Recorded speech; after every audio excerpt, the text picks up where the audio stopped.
कहते हैं एक परिवार में सारे जन एक मत एक सोच के नहीं होते। पांचों उंगलियां भी बराबर नहीं होती, लेकिन हर एक की भूमिका अपनी जगह महत्वपूर्ण होती है। भेड़ चाल वाले तो हमेशा दूसरों की नकल में ही भीड़ का हिस्सा बन जाते हैं, लेकिन कुछ ऐसे भी होते हैं जो बिना अपने साधनों की परवाह करे ऊंची उड़ान भरना चाहते हैं अपने दमखम पर।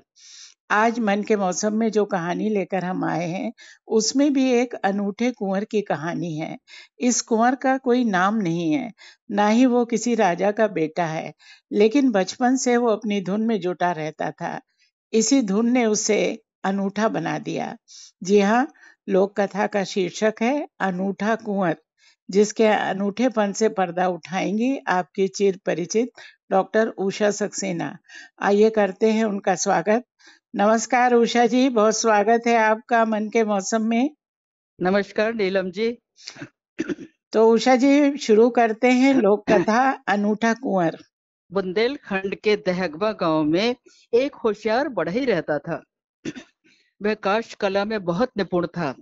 ऐसी ऐसी वस्तुएं बनाता कि लोग दंग रह जाते।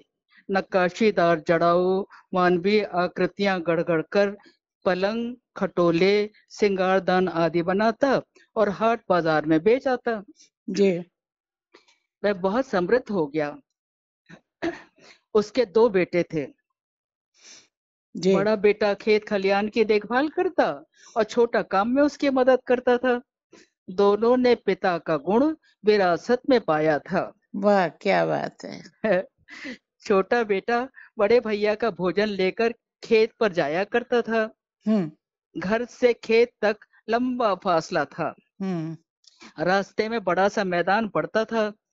छोटा बेटा किसी पेड़ के नीचे बैठ जाता और कल्पना करता, इस बड़े मैदान में एक सतखंडा महल बनवाऊंगा। क्या बात है। बढ़ई का पुत्र होकर सतखंडे महल के स्वप्न देखता था। कभी कभी खड़िया से मैदान पर महल का चित्र बनाता था।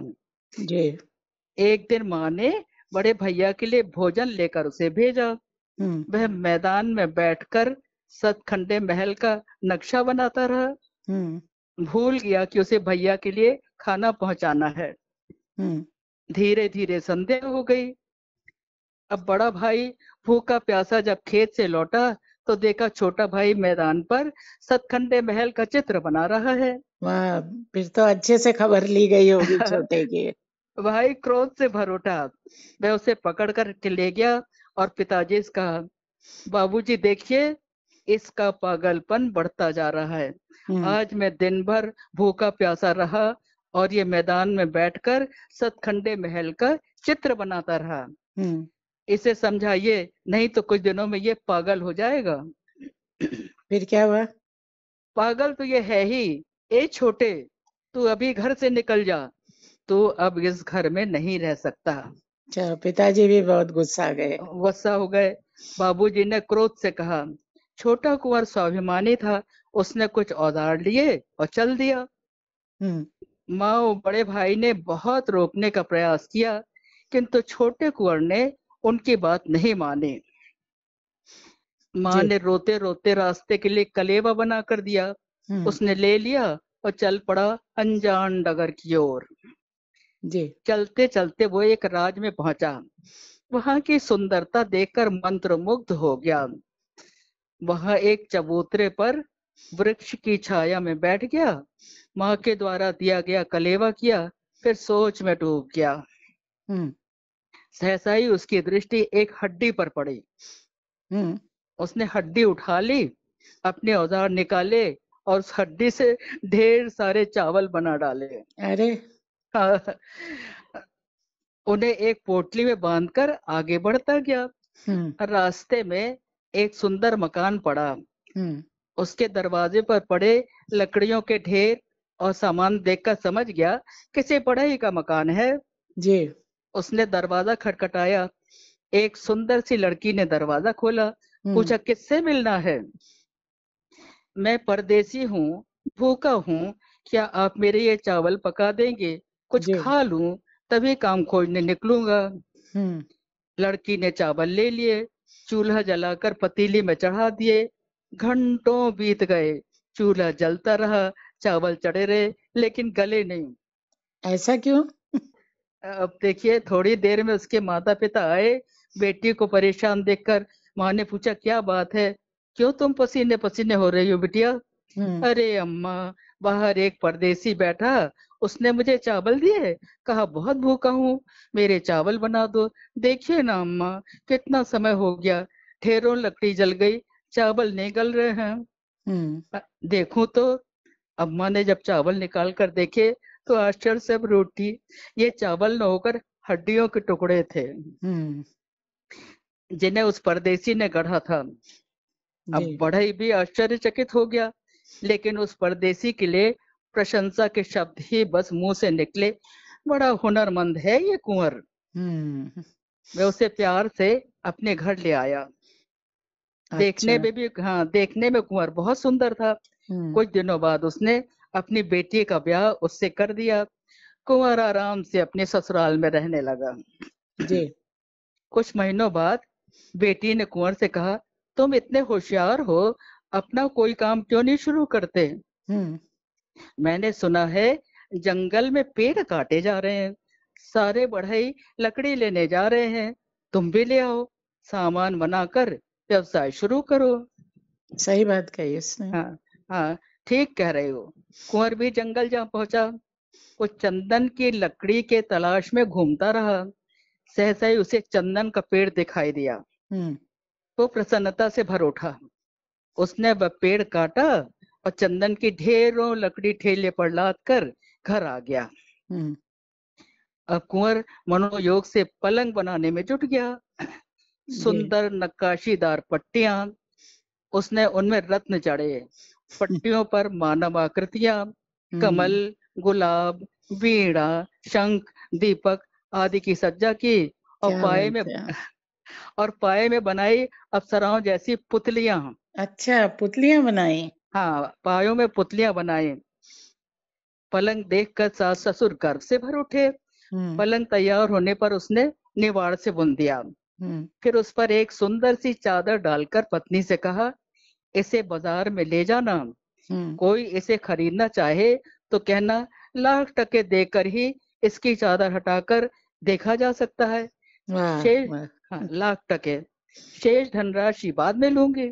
हुँ, अनेक ग्राहक आए, किंतु पलंग खरीदने का साहस किसी का ना हुआ।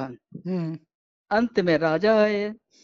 उनका नियम था, बाजार में जो वस्तु बिकने से रह जाती थी, वह कितनी भी मूल्यवान क्यों न हो, वे उसे खरीद लेते थे। अच्छा, हाँ, राजा ने 1 लाख टके देकर चादर हटाकर जब पलंग देखा तो मंत्रमुग्ध हो गए। हुँ, बोले, कहो बेटी, और कितना धन दूं, क्या मूल्य है इसका? हुँ, महाराज, आप कुछ दिन तक इसका उपयोग कीजिए, 4 दिनों में ये अपना मूल्य स्वयं बता देगा। लड़की वाह! ने कहा। भारी रहस्य कोई छिपा है इसमें। कोई ना कोई रहस्य होगा, तभी तो उसने कहा अपना मूल्य स्वयं बता देगा। हुँ, राजा ने अपने कर्मचारियों को आदेश दिया कि पलंग उनके राजमहल में पहुंचा दिया जाए। अच्छा, वे उस रात उसी पलंग पर लेटे। हुँ, न जाने को क्यों उन्हें नींद नहीं आ रही थी। हुँ, अर्धरात्रि में उन्होंने सुना, बहन, मैं राज में घूमने जा रही हूँ, तब तक तुम मेरे पाए का बोझ संभालना। अच्छा, महाराज ने देखा एक पुतली कक्ष से बाहर जा रही थी। हुँ, पलंग के पाए पुतलियों के रूप में कुंवर ने गढ़े थे। हुँ, हुँ, पुतली ने एक अनिंद्य सुंदरी का रूप धारण कर लिया था। अच्छा, आह, फिर क्या हुआ? राज फिर राजा ने के सोने का तो सवाल ही नहीं उठता था। हुँ, रात्रि के अंतिम प्रहर में पुतली लौट आई। हुँ, अन्य पुतलियों ने पूछा, सैर कर आई बहन, हुँ, राज में कुशल मंगल तो है? हुँ, अरे बहन, राज में बगदाद से 4 चोर आए हुए थे, अरे वाह! बहुत परेशान करते थे राज के लोगों को, हुँ, मैंने उन्हें मार डाला। हुँ, ये देखो, उनकी जीप दूसरे दिन राज्य में चारों चोरों के मरने का समाचार फैला। कोतवाल ने इसका श्रेय लेकर महाराज से कहा, महाराज, मैंने चोरों को मार दिया है, अब आप मुझे पुरस्कार दें। हुँ, आ गए लाइन में लगकर। हुँ, अवश्य दूंगा, पहले उन चोरों की जीभें ला कर दो। कोतवाल का चेहरा सफेद पड़ गया। राजा ने उसे नौकरी से निकाल दिया। फिर क्या हुआ? दूसरी रात महाराज फिर नींद का बहाना करके लेटे। दूसरे पाए की पुतली ने कहा, तुम लोग मेरे पाए के बोझ को संभालना। हम्म। पुतली एक सुंदर अप्सरा का रूप धारण कर चली गई। राजा रात भर प्रतीक्षा करते रहे। पुतलियों ने उसके लौटने पर पूछा, राज में सब कुशल मंगल तो है? हम्म। हाँ, अब है। एक शेर ने आतंक मचा रखा था, मैंने उसे मार दिया। वाह वाह। तीसरी रात जब तीसरी पुतली सैर को गई, उसके लौटने पर अन्य पुतलियों ने प्रश्न किया, सब कुशल मंगल तो है? हम्म। पुतली ने कहा, नहीं बहन, अब राजा पर मुसीबत आने वाली है। अच्छा। हाँ, वो कैसे? क्या बताऊं बहन। आज मैं निकली तो एक पीपल के पेड़ के नीचे बैठकर विश्राम करने लगी। उस हम्म। पेड़ पर तोता मैना बातचीत कर रहे थे। हम्म। राजा ने राजकुमार के लिए दर्जी से कपड़े सिलवाकर खूंटी पर टांग दिए हैं। हम्म। उनमें एक जहरीला बिच्छू घुस गया है। अरे। हाँ, राजकुमार जब कपड़े पहनेगा, बिच्छू काट लेगा, राजकुमार बेचारा मर जाएगा। अरे, तो बहुत ही बुरी बात सुनने को मिली। उसे बचाने कोई तरकीब है क्या? हम्म। हाँ, है क्यों नहीं। कोई राजा से जाकर कह दे कि राजकुमार के कपड़े दर्जी को इनाम में दे दें। हम्म। दर्जी खुश हो जाएगा और राजकुमार बच जाएगा। वाह, बड़ी अच्छी बात बताई। राजा ने यही किया। राजकुमार बच गया। चौथे दिन चौथी पुतली शहर को गई। लौटकर उसने बताया, बहन, तोता मैना बात कर रहे थे कि कल राजकुमार की सालगिरह है। जब राजकुमार मुख्य द्वार के नीचे से निकलेगा तो दरवाजा उसके ऊपर गिर जाएगा, राजकुमार नहीं बचेगा। अरे। क्या उसके बचने का कोई उपाय बहन है? हम्म। कोई बचने का कोई उपाय है बहन? हम्म। हाँ बहन, अगर कोई दरवाजा तोड़वा कर फूलों का दरवाजा बनवा दे तो हम्म। राजकुमार के जीवन की रक्षा हो जाएगी। हम्म। हम्म। राजा ने ऐसे ही किया। कुंवर के प्राणों की रक्षा हो गई। राजा को पलंग खरीदे 4 दिन हो चुके थे। हाँ। उसने बढ़ई के कुंवर को बुलाया और कहा, कुंवर जी, 4 दिनों में आपके पलंग ने अपना मूल्य बता दिया है।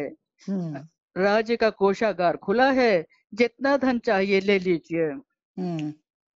नहीं महाराज, जो आप स्वेच्छा से देंगे हमें स्वीकार है। राजा ने लाखों की संपत्ति कुंवर को दी। उसने बहुत सी धनराशि अपने सास ससुर को दी। अथाह धन संपत्ति और पत्नी को लेकर गांव लौटा। हम्म। परिवार वाले उसे और बहू को देखकर बहुत खुश हुए। कुछ दिनों बाद उसी मैदान में कुंवर का सतखंडा महल बन गया। उसका बन सपना गया। बन गया। जो सपना बचपन से देखा था, उसका सपना पूरा हुआ और सब लोग आनंद से उसमें रहने लगे। जी। उषा जी कहते हैं, हाथ कंगन को आरसी क्या। 4 रातों में राजा को पता चल गया कि हाँ, अनूठा कुंवर वाकई अपनी कलाकारी में बहुत मौलिक और विलक्षण था। आखिर सतखंडा महल बनाकर ही छोड़ा उसने। हाँ, तो इस पूरी कहानी में पुतलियों के चमत्कारी होने के अलावा कुंवर की लगन को ही इस चमत्कार की असली वजह कहा जा सकता है। हाँ, बिल्कुल बात ठीक कह रहे हैं आप। अपनी धुन का पक्का, अपने सपने सच करके दिखा देता है। रोचक जी, कहानी है और आम जीवन की कथा। तो उषा जी, आपका बहुत आभार। और इस तरह से एक बार फिर श्रम की महिमा आपने स्थापित कर दी, इसके लिए बहुत धन्यवाद। नमस्कार। नमस्कार नीलम जी।